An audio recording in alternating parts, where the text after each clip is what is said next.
Kwa butekwa okwanukula webale kwanukula saba Allah kuwa empeera z'okwanukula okuyitibwa. Tuli wano obuse abudakiika butono ddala bwetuna kusaawayo nsaba mpeeke eddakiika ana gokka tubenga wano tuvuddewo insha Allah. Era wensabira ekitali mu ddakiika ana ekibadde mu ddakiika ana okyongereyoko katono okiteeke 45 okuva kati tujja kuba wano tuvuddewo insha Allah ta'ala.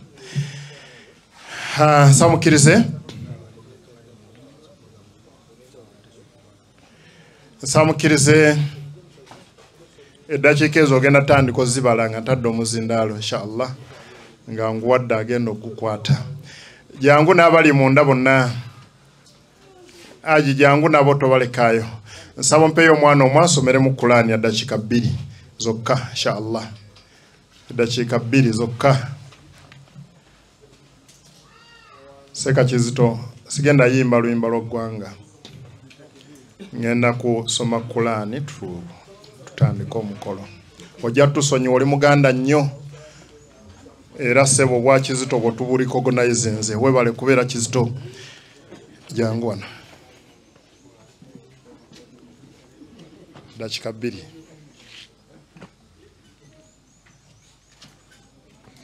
Assalamu alaikum wa rahmatullahi wa barakatuh.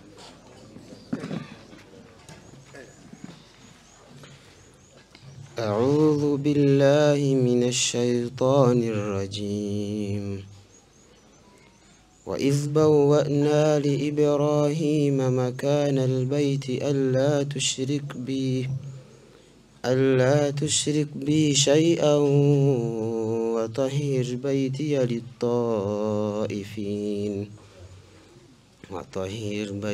للطائفين والقائمين والركع السجود وأذن في الناس بالحج يأتوك رجالا وعلى كل ضامر يأتين من كل فج عميق ليشهدوا منافع لهم ويذكروا اسم الله في أيام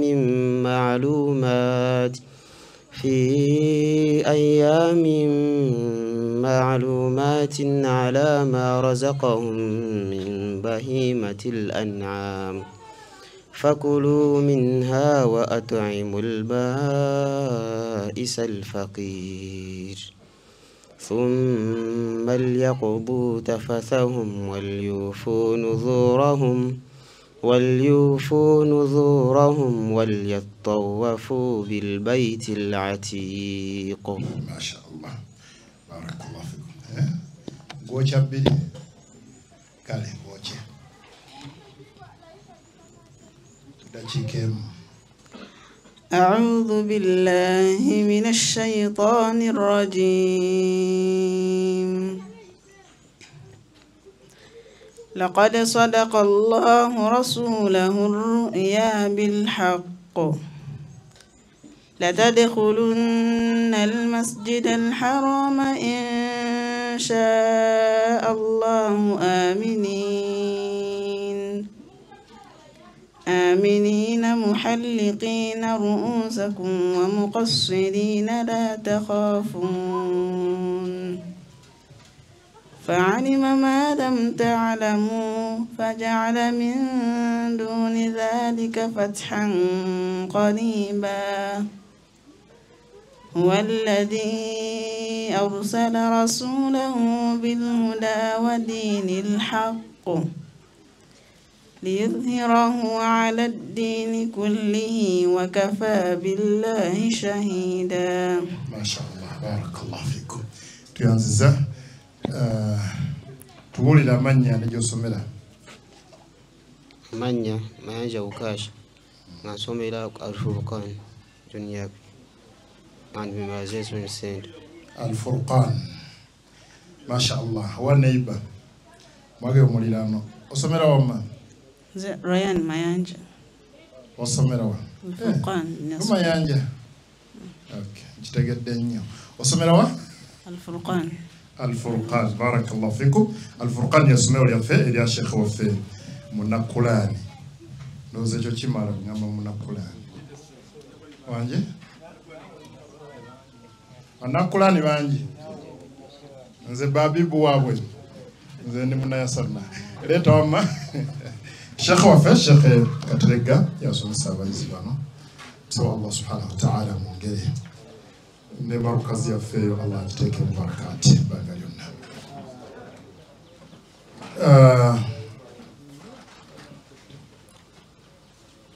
nga tofde mu Qur'an aborgana samukirize banirize mutongolo mufekino mukama waffe amiri wa Kampala jja kwongera kwaniriza kwange inshallah ta'ala papa siri tuli wano olw'ensonga ennene nsonga tukungaanyiza ku kifo kino okuba tulabaganako mu ndabagana ey'essanyu ne tulyako n'ekyemisana nga tuli wamu abamu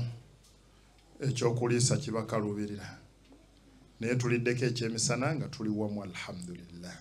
twakoma okulya ebijjulo eri nga tutegeka darusu eya umma kati bizzeemu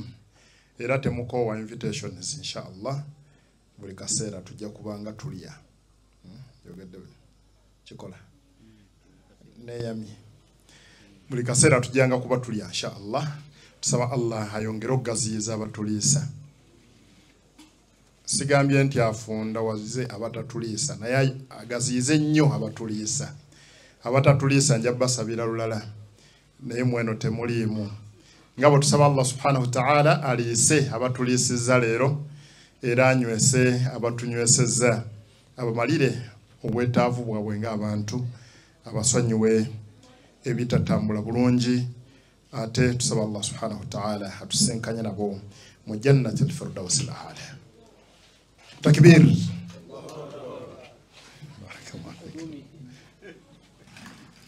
anze njogedde kigambo takbir asidumidde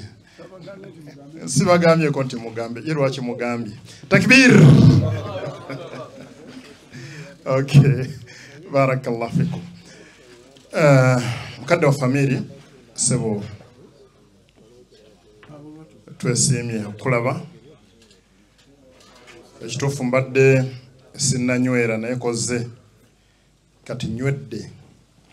past tense y'okunywera gye njogedde sigamba juice nolkyamiri koze alhamdulillah tufunye obuvumu tufunye embavu era tuli basanyufu mitima gyaffe essanyu lisobola obuteeyoleka nnyo ku faces zaffe naye bw'obeera we tuli ddala tuba bagumu tuba tuweddeyo era wobeera umma eba etebenkedde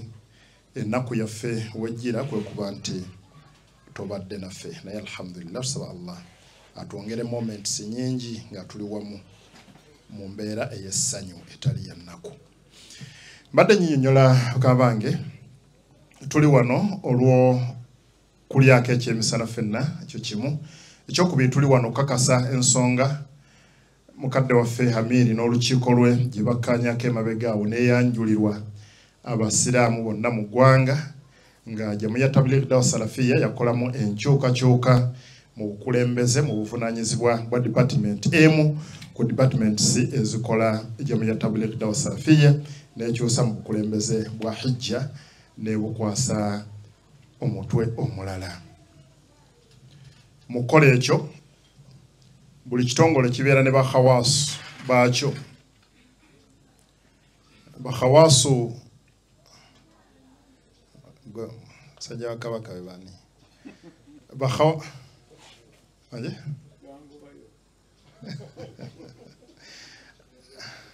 aluganda nga lunemye abayima kyo kyennyini we butambala agambye kyennyini buli kitongole kibeera n'abayima baakyo abantu abatongole abantu ab'enkizo mu kyo bakaba baffe ne bakkaanya tulyemu leero ekyemisana n'ab'enkizo mu umma eno buli atudde wano oli wa nkizo yensonga lwaki oli wano tusaba Allah subhanahu wa ta'ala akwongera obeere wa nkizo ne mu maaso ge akulabenga ng'oli wa njawulo mu bantu abalala nga tomiinisa saba Allah asooke kukiwanza ekyo kuba mpulira nze nsinga okukyagala nolwekyo mu mbeera eyo mu umma ffenna tukkiriza nti obuvunaanyizibwa weebuli emirimu weegiri wabula gijjulukuka okuva ku mutwe ne gidda ku mutwe gijjulukuka okuva mu mikono ne gidda mu mikono emirala obuvunaanyizibwa bukyuka tewali buvunaanyizibwa nga bwo weebuli bwa lubeerera bwe bagamba mu Luganda nga bwa lubeerera tufuna enkyukakyuka ez'enjawulo mu departments zaffe bwe tuba tutambuza emirimu leero tuli wano purposely for Hijja departments endala bwe tuzoogerako tujja kuzikoonako bukoonyi naye nga leero tuli wano ku lwa Hijja nolwekyo bakhawasu ba umma mbaaniriza ab'enkizo mu umma mbaaniriza nga bwe ngambye nti buli ali wano wa nkizo naye okwaniriza kwange tekukoma ate tekumala njagala Seeka Ibrahim ono mukama waffe mu Kampala nannyini kibuga ajje yaba akola okwaniriza okutongole kwa ddakiika Saakawaye yayogedde era ye mwogezi mu ekyo sinze mwogezi era yakikubyewo nti ddakiika emu n'ekitundu nkizzeemu buzzi barakallahu fikum wano tuli mu Wakiso naye olw'okuba Kampala yafuga eggwanga kati ono asobola n'otwaniriza embalala n'embaale naye ne wano yatwalawo kuba yafuga ekibuga ate wano si kyalo protocol bwetyo bwezze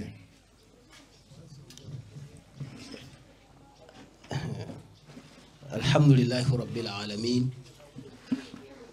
wassalatu wassalamu ala rasulillah sallallahu alayhi wa sallam wa ala alihi wa ashabihi ajma'in wa ba'd assalamu alaykum wa rahmatullahi wa barakatuhu ekituufu ekibadde kiteekeddwa okukolebwa Sheikh Nadawi abadde yakikoze era ngambye ngatteko bugasi ku kwaniriza kwe tuwaniriza nnyo ku event eno event kyekikoze ku mukolo guno oyogere luzungu ng'azivunula kiriwo ekyangu kansalewo nja kukozesa byombi kuba naluli ovunudde ku mukolo guno tusaba Allah subhanahu wa ta'ala abasiime asiime abatukyazizzaako wano okulyako naffe ekyemisana so siffe okulyako nabo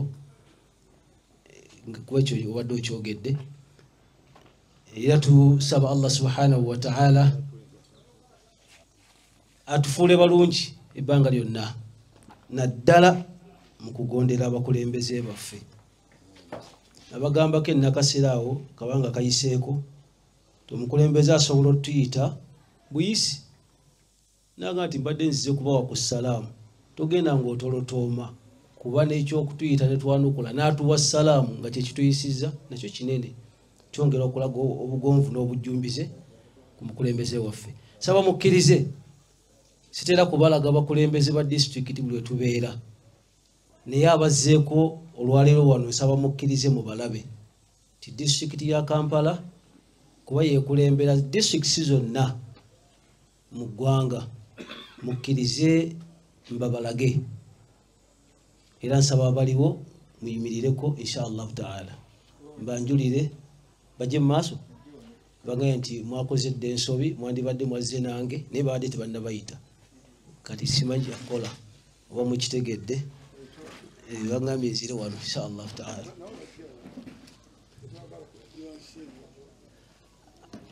buli ali ku lukiiko lwa disitulikiti oluddewo abaliwo kati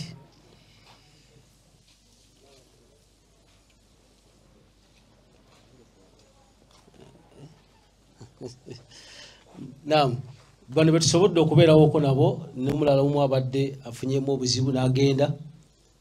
ono ye muwi w'amagezi ku lukiiko lwaffe kubanga obukadde maki barakallahu fiikum ate mulangira buli wabeera balangira mwenna abali wano mwetowalize omulangira nti gwe bakoze batya abakopi nsonyiwa abakopi abali wano amiri sebo ye mukopi asoose akkiriza nti gumusinze barakallahu fiikum ono ya amiri akulembera division ye Nakawa. Amiri wa division ye Nakawa bamuyita Mulangira Kalema Yusufu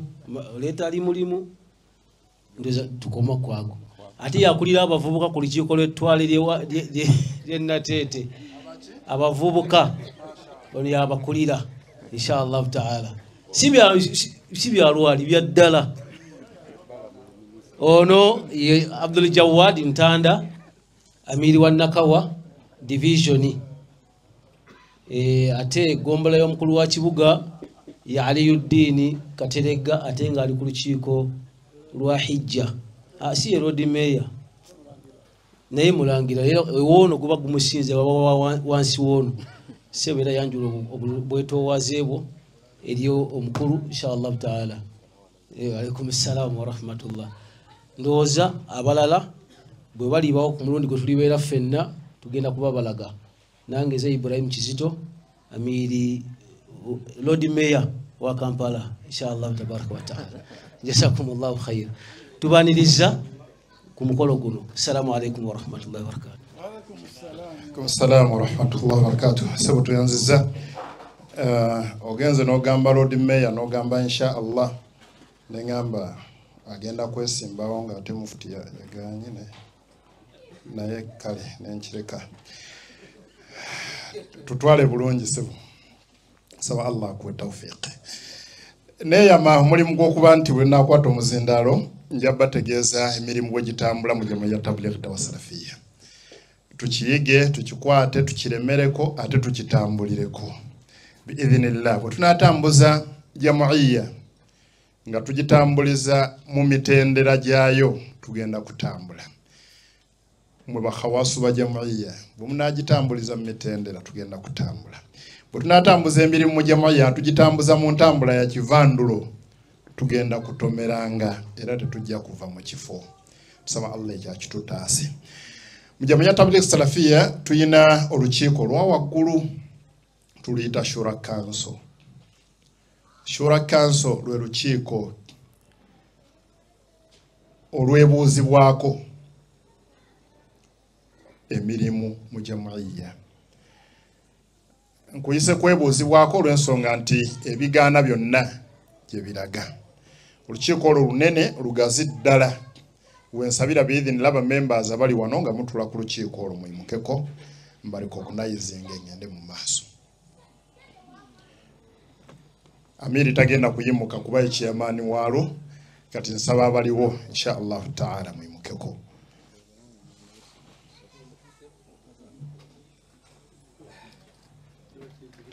Masha Allah barakallahu fikum ba members baliwo babiri ono ya secretary w'olukiiko olwo Sheikh Mukibi member ku lukiiko olwo botuva akikubira aliwo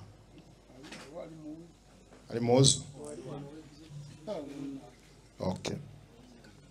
Botuva ku Shura Council ba members waliwo olukiiko oluddako lwe executive. Executive lukiiko olutuulako ba members abenjawulo era biidhinillah we tulaga mu maaso tugenda kuba chat eraga ba members ku buli lukiiko tugitimbe mu office ya Secretary General abantu babenga bamanyi entambuza y'ebintu nabaani ababitambuza. Nsaba members executive abaliwo mwimukeko for recognition inshallah taala. Olukiiko olwo lukubirizibwa Amirul Umma. Agichukubira ku luli yatabadde ku Shura leero yayimuse abo members basatu ku executive abaliwo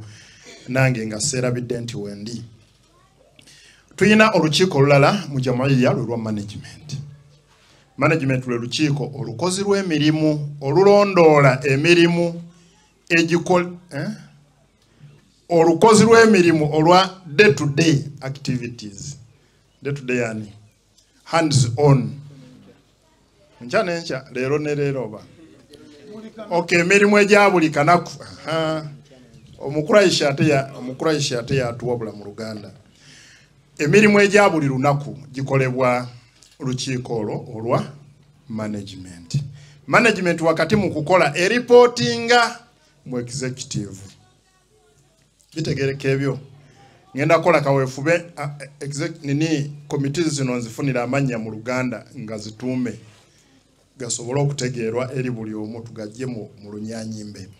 kati olukiiko luno lwe lukozi lw'emirimu mu Jamaiya era lwe tulako ba members abakulira ebitongole byonna twayogeddeko waggulu bino lwaki mbinyonnyola mmwe abanene ba umma mu binnyonnyole ffe abatono mu umma bitegeerwe tubeere nga tubimanyi bwe tuva ku management weri aba management nsaba mwimukeko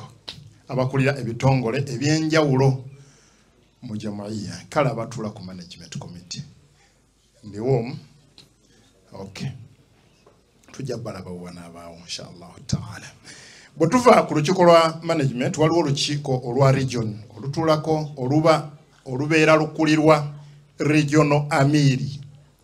Uganda etemwatemwamu ebitundu olwonzikirira ngenda kutuuka nange jengwa waya saruna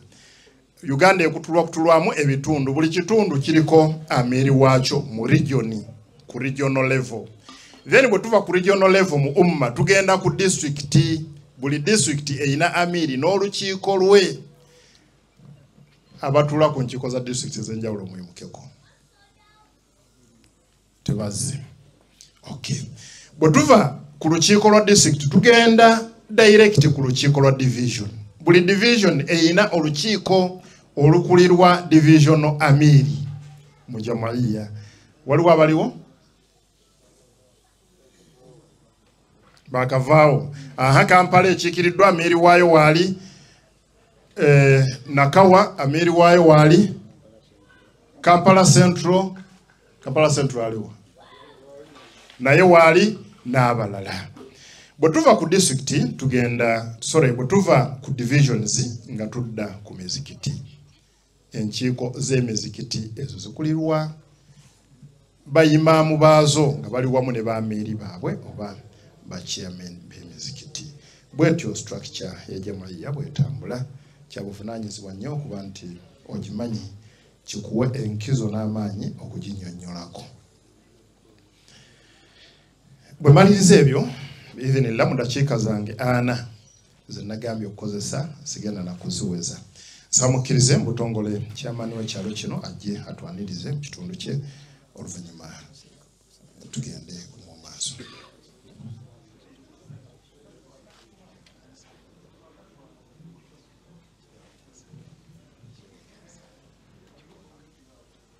Chairman Sebo tuyanziza okubaawoko wadde abakulu baŋŋamba omuntu mugambe eddakiika mugambirewo nti eddakiika emu naye chairman omuwa eddakiika ku kitundu kye n'omugamba nti emu oba tosiiwusa empisa toyinza kukyogera nti chairman twagala otute mangu kozesa emu n'okyogera tosobola. Sebo tuyanziza. Abakulembeze b'ekibiina kino abakulu munzikiriza mwenna abasebo ne mbaaniriza nnyo mu kyalo kyaffe kino nammwe mwenna abantu baffe abatwegasseeko mwenna tubaaniriza nnyo. Ekibiina kino ffe tuli basiimu okubeera nga kyajja mu kyalo kyaffe era kikulu abakulu bajja ne batweyanjulira era bwe batweyanjule ne mbabuuza nti ku kyalo ku kitundu kyaffe kuno kuliko abakulembeze b'obusiraamu mugenzeeyo ne mweyanjula gye muli wadde nga muzze mu bukulembeze bwaffe obw'ekyalo ne bagamba nti batugenzeeyo. Ekyomukisa omulungi nti bwe tuzze olwaleero nzize ne bannange babiri nzize ne Hajjat Fatuma Lukwago ye muwandiisi w'erosi era nzize ne Mwami Wire Defense kati ne mbuuza Hajjat oli nti muboolaba wano waliwo abasiraamu b'omu kitundu ab'oku muzigiti gwaffe kuba y'omu ku bakulu ku muzina ngamba nti weebali era mbadde ndi awo ye maamu waffe najja mukwano gwange Mwami Bwanika nenkakasa nti abakulembeze b'ekibiina kino beeyanjula eri abakulu b'obusiraamu mu kitundu. Ekino kimpa essanyu kubanga nabagamba nti nina okumanya ababatwala bwe muba munyiizizza manye gye naabaloopa n'olwekyo omukulu Bwanika abantu bano beeyanjula gye tuli era tukakasa nti bye bagenda okukola bigenda kuyamba ekyalo kyaffe n'awalala yonna era banaabanga balina ensobi yonna gye bakoze manyi nti ewuwo gyenja okujja nkutegeeze kyonna ekinaaba kitegeeze bulungi. mbagaliza okutuula obulungi n'okubaganya ebirowoozo ebirungi byonna bitambule bulungi. Ssaabasajja Kabaka awangaale. Tuyanze sibu kama waffe chairman mashaallah. Samukirize kati speedi egenda kweyongeramu tudduke buweewo kulaba ntuva wano mu dakiika ana zitwakanyizaako. Nsaba akadde kana akaddako nkawe mwalimu waffe musomesa wa umma Sheikh Salim Bosa, director wa Sharia mu Uganda Muslim Council, ate nga ye director wa Social Affairs mu Jamuya Tabligh Dawa As-Salafiyya. Sawa sebo ojje chairman yanganye okuddamu okupimira abantu obudde sobola kugaa nti dakiika 3 akiŋŋaanye era siddamu kukikola sebo. Barakallahu fikum.